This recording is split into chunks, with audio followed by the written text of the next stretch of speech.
MS ಪುಂಡರಿಗೆ Belagavi ಪೊಲೀಸರು big shock ಕೊಟ್ಟಿದ್ದಾರೆ. ಕನ್ನಡ ರಾಜ್ಯೋತ್ಸವದ ಸಂದರ್ಭದಲ್ಲಿ ಕರಾಳ ದಿನಾಚರಣೆಯನ್ನ ಮಾಡಿದ್ರು. 150ಕ್ಕೂ ಹೆಚ್ಚು ಎಂಇಎಸ್ ಪುಂಡರ ವಿರುದ್ಧ ಈಗ ಎಫ್ಐಆರ್ ದಾಖಲಾಗಿದೆ. ಬೆಳಗಾವಿಯ ಮಾರ್ಕೆಟ್ ಠಾಣೆಯಲ್ಲಿ ಪ್ರಕರಣ ಈಗ ದಾಖಲಾಗಿದೆ. ಪ್ರತಿಭಟನೆಗೆ ಅವಕಾಶ ಇರಲಿಲ್ಲ, ಆದ್ರೂ ಕೂಡ ಬೀದಿಗಿಳಿದು ಹೋರಾಟವನ್ನ ಮಾಡೋದಕ್ಕೆ ಮುಂದೆ ಬಂದಿದ್ರು ಈ ಎಂಇಎಸ್ ಪುಂಡರು. ನಾಡದ್ರೋಹಿಗಳ ವಿರುದ್ಧ ಕ್ರಮಕ್ಕೆ ಮುಂದಾಗಿದ್ದಾರೆ ಈಗ ಪೊಲೀಸರು. ಈ ರೀತಿ ಎಂಇಎಸ್ ಪುಂಡಾಟಿಕೆ ನಡೀತಾನೆ ಇರುತ್ತೆ, ಅವರ ವಿರುದ್ಧ ಕ್ರಮ ಯಾಕಿಲ್ಲ ಅನ್ನುವಂತ ಒಂದಷ್ಟು ಪ್ರಶ್ನೆಗಳು ಈಗಾಗಲೇ ಎದ್ದಿದ್ವು.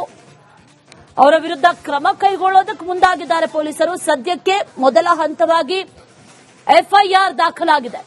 150ಕ್ಕೂ ಹೆಚ್ಚು ಎಂಇಎಸ್ ಪುಂಡರ ವಿರುದ್ಧ ಈಗ ಈ ಎಫ್ಐಆರ್ ದಾಖಲಾಗಿರುವುದು. ಆ ನಂತರದಲ್ಲಿ ಹಾಗಾದ್ರೆ ಅವರನ್ನು ಅರೆಸ್ಟ್ ಮಾಡ್ತಾರಾ, ಯಾವ ರೀತಿಯ ಕ್ರಮ ಆಗುತ್ತೆ ಅನ್ನುವಂಥದ್ದನ್ನ ಪೊಲೀಸರೇ ಹೇಳಬೇಕು. ಆದ್ರೆ ಸದ್ಯಕ್ಕೆ ಕ್ರಮ ಕೈಗೊಳ್ಳೋದಕ್ಕೆ ಮುಂದಾಗಿದ್ದಾರೆ ಪೊಲೀಸರು ಅನ್ನುವಂಥದ್ದು ಗೊತ್ತಾಗ್ತಾ ಇದೆ.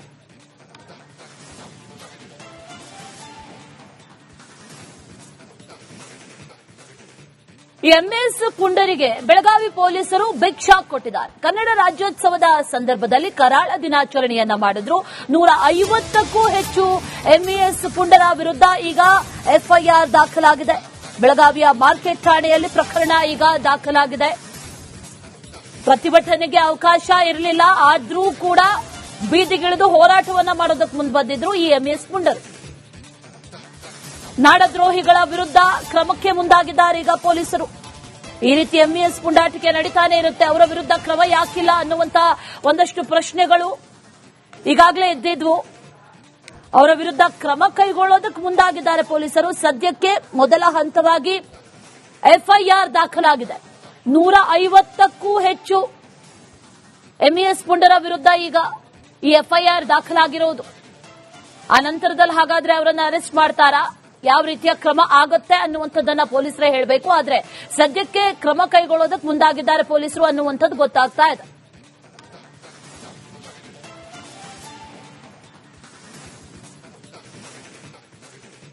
ಎಂಎಸ್ ಪುಂಡರಿಗೆ ಬೆಳಗಾವಿ ಪೊಲೀಸರು ಬಿಗ್ ಶಾಕ್ ಕೊಟ್ಟಿದ್ದಾರೆ. ಕನ್ನಡ ರಾಜ್ಯೋತ್ಸವದ ಸಂದರ್ಭದಲ್ಲಿ ಕರಾಳ ದಿನಾಚರಣೆಯನ್ನ ಮಾಡಿದ್ರು.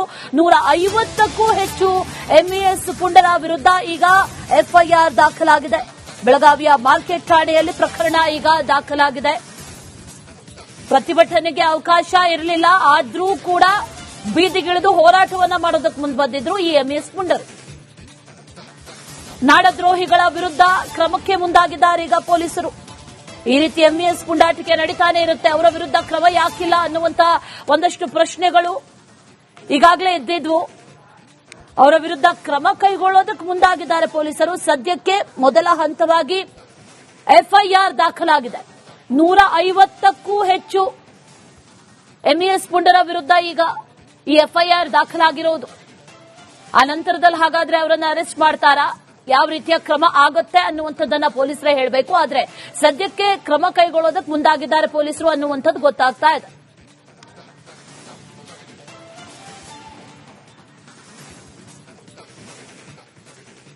ಎಂಎಸ್ ಪುಂಡರಿಗೆ ಬೆಳಗಾವಿ ಪೊಲೀಸರು ಬಿಗ್ ಶಾಕ್ ಕೊಟ್ಟಿದ್ದಾರೆ. ಕನ್ನಡ ರಾಜ್ಯೋತ್ಸವದ ಸಂದರ್ಭದಲ್ಲಿ ಕರಾಳ ದಿನಾಚರಣೆಯನ್ನ ಮಾಡಿದ್ರು.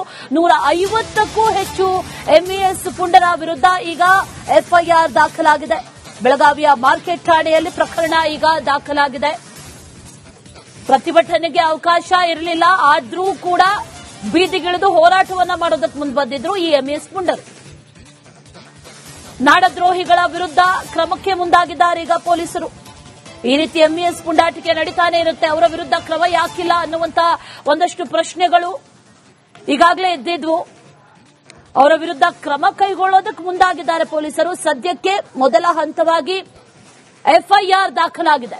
150ಕ್ಕೂ ಹೆಚ್ಚು ಎಂಇಎಸ್ ಪುಂಡರ ವಿರುದ್ಧ ಈಗ ಈ ಎಫ್ಐಆರ್ ದಾಖಲಾಗಿರುವುದು.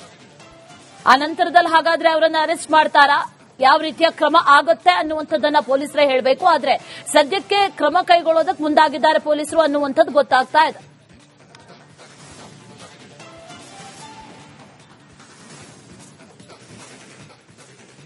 ಎಂಎಸ್ ಪುಂಡರಿಗೆ ಬೆಳಗಾವಿ ಪೊಲೀಸರು ಬಿಗ್ ಶಾಕ್ ಕೊಟ್ಟಿದ್ದಾರೆ. ಕನ್ನಡ ರಾಜ್ಯೋತ್ಸವದ ಸಂದರ್ಭದಲ್ಲಿ ಕರಾಳ ದಿನಾಚರಣೆಯನ್ನ ಮಾಡಿದ್ರು. 150ಕ್ಕೂ ಹೆಚ್ಚು ಎಂಇಎಸ್ ಪುಂಡರ ವಿರುದ್ಧ ಈಗ ಎಫ್ಐಆರ್ ದಾಖಲಾಗಿದೆ. ಬೆಳಗಾವಿಯ ಮಾರ್ಕೆಟ್ ಠಾಣೆಯಲ್ಲಿ ಪ್ರಕರಣ ಈಗ ದಾಖಲಾಗಿದೆ. ಪ್ರತಿಭಟನೆಗೆ ಅವಕಾಶ ಇರಲಿಲ್ಲ, ಆದ್ರೂ ಕೂಡ ಬೀದಿಗಿಳಿದು ಹೋರಾಟವನ್ನ ಮಾಡೋದಕ್ಕೆ ಮುಂದೆ ಬಂದಿದ್ರು ಈ ಎಂಇಎಸ್ ಪುಂಡರು. ನಾಡದ್ರೋಹಿಗಳ ವಿರುದ್ಧ ಕ್ರಮಕ್ಕೆ ಮುಂದಾಗಿದ್ದಾರೆ ಈಗ ಪೊಲೀಸರು. ಈ ರೀತಿ ಎಂಇಎಸ್ ಪುಂಡಾಟಿಕೆ ನಡೀತಾನೆ ಇರುತ್ತೆ, ಅವರ ವಿರುದ್ಧ ಕ್ರಮ ಯಾಕಿಲ್ಲ ಅನ್ನುವಂತ ಒಂದಷ್ಟು ಪ್ರಶ್ನೆಗಳು ಈಗಾಗಲೇ ಎದ್ದಿದ್ವು.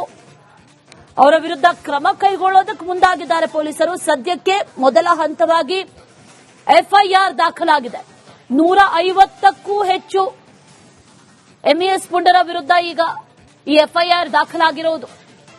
ಆ ನಂತರದಲ್ಲಿ ಹಾಗಾದ್ರೆ ಅವರನ್ನ ಅರೆಸ್ಟ್ ಮಾಡ್ತಾರಾ, ಯಾವ ರೀತಿಯ ಕ್ರಮ ಆಗುತ್ತೆ ಅನ್ನುವಂಥದ್ದನ್ನ ಪೊಲೀಸರೇ ಹೇಳಬೇಕು. ಆದ್ರೆ ಸದ್ಯಕ್ಕೆ ಕ್ರಮ ಕೈಗೊಳ್ಳೋದಕ್ಕೆ ಮುಂದಾಗಿದ್ದಾರೆ ಪೊಲೀಸರು ಅನ್ನುವಂಥದ್ದು ಗೊತ್ತಾಗ್ತಾ ಇದೆ.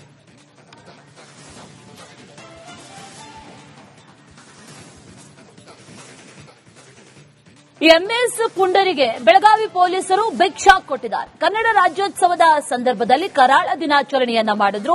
150ಕ್ಕೂ ಹೆಚ್ಚು ಎಂಇಎಸ್ ಪುಂಡರ ವಿರುದ್ಧ ಈಗ ಎಫ್ಐಆರ್ ದಾಖಲಾಗಿದೆ. ಬೆಳಗಾವಿಯ ಮಾರ್ಕೆಟ್ ಠಾಣೆಯಲ್ಲಿ ಪ್ರಕರಣ ಈಗ ದಾಖಲಾಗಿದೆ. ಪ್ರತಿಭಟನೆಗೆ ಅವಕಾಶ ಇರಲಿಲ್ಲ, ಆದ್ರೂ ಕೂಡ ಬೀದಿಗಿಳಿದು ಹೋರಾಟವನ್ನ ಮಾಡೋದಕ್ಕೆ ಮುಂದೆ ಬಂದಿದ್ರು ಈ ಎಂಇಎಸ್ ಪುಂಡರು. ನಾಡದ್ರೋಹಿಗಳ ವಿರುದ್ಧ ಕ್ರಮಕ್ಕೆ ಮುಂದಾಗಿದ್ದಾರೆ ಈಗ ಪೊಲೀಸರು. ಈ ರೀತಿ ಎಂಇಎಸ್ ಪುಂಡಾಟಿಕೆ ನಡೀತಾನೆ ಇರುತ್ತೆ, ಅವರ ವಿರುದ್ಧ ಕ್ರಮ ಯಾಕಿಲ್ಲ ಅನ್ನುವಂತ ಒಂದಷ್ಟು ಪ್ರಶ್ನೆಗಳು ಈಗಾಗಲೇ ಎದ್ದಿದ್ವು. ಅವರ ವಿರುದ್ಧ ಕ್ರಮ ಕೈಗೊಳ್ಳೋದಕ್ಕೆ ಮುಂದಾಗಿದ್ದಾರೆ ಪೊಲೀಸರು. ಸದ್ಯಕ್ಕೆ ಮೊದಲ ಹಂತವಾಗಿ ಎಫ್ಐಆರ್ ದಾಖಲಾಗಿದೆ. 150ಕ್ಕೂ ಹೆಚ್ಚು ಎಂಇಎಸ್ ಪುಂಡರ ವಿರುದ್ಧ ಈಗ ಈ ಎಫ್ಐಆರ್ ದಾಖಲಾಗಿರೋದು. ಆ ನಂತರದಲ್ಲಿ ಹಾಗಾದ್ರೆ ಅವರನ್ನ ಅರೆಸ್ಟ್ ಮಾಡ್ತಾರಾ, ಯಾವ ರೀತಿಯ ಕ್ರಮ ಆಗುತ್ತೆ ಅನ್ನುವಂಥದ್ದನ್ನ ಪೊಲೀಸರೇ ಹೇಳಬೇಕು. ಆದ್ರೆ ಸದ್ಯಕ್ಕೆ ಕ್ರಮ ಕೈಗೊಳ್ಳೋದಕ್ಕೆ ಮುಂದಾಗಿದ್ದಾರೆ ಪೊಲೀಸರು ಅನ್ನುವಂಥದ್ದು ಗೊತ್ತಾಗ್ತಾ ಇದೆ.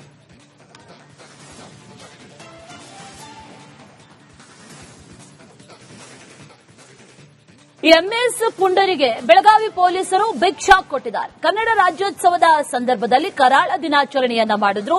150ಕ್ಕೂ ಹೆಚ್ಚು ಎಂಇಎಸ್ ಪುಂಡರ ವಿರುದ್ಧ ಈಗ ಎಫ್ಐಆರ್ ದಾಖಲಾಗಿದೆ.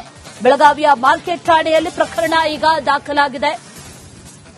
ಪ್ರತಿಭಟನೆಗೆ ಅವಕಾಶ ಇರಲಿಲ್ಲ, ಆದ್ರೂ ಕೂಡ ಬೀದಿಗಿಳಿದು ಹೋರಾಟವನ್ನ ಮಾಡೋದಕ್ಕೆ ಮುಂದೆ ಬಂದಿದ್ರು ಈ ಎಂಇಎಸ್ ಪುಂಡರು. ನಾಡದ್ರೋಹಿಗಳ ವಿರುದ್ಧ ಕ್ರಮಕ್ಕೆ ಮುಂದಾಗಿದ್ದಾರೆ ಈಗ ಪೊಲೀಸರು.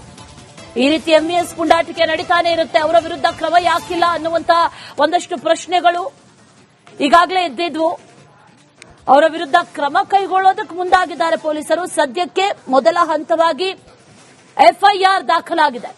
150ಕ್ಕೂ ಹೆಚ್ಚು ಎಂಇಎಸ್ ಪುಂಡರ ವಿರುದ್ಧ ಈಗ ಈ ಎಫ್ಐಆರ್ ದಾಖಲಾಗಿರೋದು. ಆ ನಂತರದಲ್ಲಿ ಹಾಗಾದ್ರೆ ಅವರನ್ನ ಅರೆಸ್ಟ್ ಮಾಡ್ತಾರಾ, ಯಾವ ರೀತಿಯ ಕ್ರಮ ಆಗುತ್ತೆ ಅನ್ನುವಂಥದ್ದನ್ನ ಪೊಲೀಸರೇ ಹೇಳಬೇಕು. ಆದ್ರೆ ಸದ್ಯಕ್ಕೆ ಕ್ರಮ ಕೈಗೊಳ್ಳೋದಕ್ಕೆ ಮುಂದಾಗಿದ್ದಾರೆ ಪೊಲೀಸರು ಅನ್ನುವಂಥದ್ದು ಗೊತ್ತಾಗ್ತಾ ಇದೆ.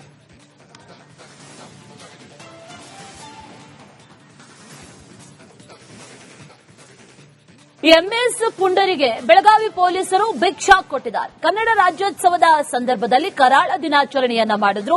150ಕ್ಕೂ ಹೆಚ್ಚು ಎಂಇಎಸ್ ಪುಂಡರ ವಿರುದ್ಧ ಈಗ ಎಫ್ಐಆರ್ ದಾಖಲಾಗಿದೆ. ಬೆಳಗಾವಿಯ ಮಾರ್ಕೆಟ್ ಠಾಣೆಯಲ್ಲಿ ಪ್ರಕರಣ ಈಗ ದಾಖಲಾಗಿದೆ. ಪ್ರತಿಭಟನೆಗೆ ಅವಕಾಶ ಇರಲಿಲ್ಲ, ಆದ್ರೂ ಕೂಡ ಬೀದಿಗಿಳಿದು ಹೋರಾಟವನ್ನ ಮಾಡೋದಕ್ಕೆ ಮುಂದೆ ಬಂದಿದ್ರು ಈ ಎಂಇಎಸ್ ಪುಂಡರು. ನಾಡದ್ರೋಹಿಗಳ ವಿರುದ್ಧ ಕ್ರಮಕ್ಕೆ ಮುಂದಾಗಿದ್ದಾರೆ ಈಗ ಪೊಲೀಸರು. ಈ ರೀತಿ ಎಂಇಎಸ್ ಪುಂಡಾಟಿಕೆ ನಡೀತಾನೆ ಇರುತ್ತೆ, ಅವರ ವಿರುದ್ಧ ಕ್ರಮ ಯಾಕಿಲ್ಲ ಅನ್ನುವಂತ ಒಂದಷ್ಟು ಪ್ರಶ್ನೆಗಳು ಈಗಾಗಲೇ ಎದ್ದಿದ್ವು. ಅವರ ವಿರುದ್ಧ ಕ್ರಮ ಕೈಗೊಳ್ಳೋದಕ್ಕೆ ಮುಂದಾಗಿದ್ದಾರೆ ಪೊಲೀಸರು. ಸದ್ಯಕ್ಕೆ ಮೊದಲ ಹಂತವಾಗಿ ಎಫ್ಐಆರ್ ದಾಖಲಾಗಿದೆ. 150ಕ್ಕೂ ಹೆಚ್ಚು ಎಂಇಎಸ್ ಪುಂಡರ ವಿರುದ್ಧ ಈಗ ಈ ಎಫ್ಐಆರ್ ದಾಖಲಾಗಿರೋದು.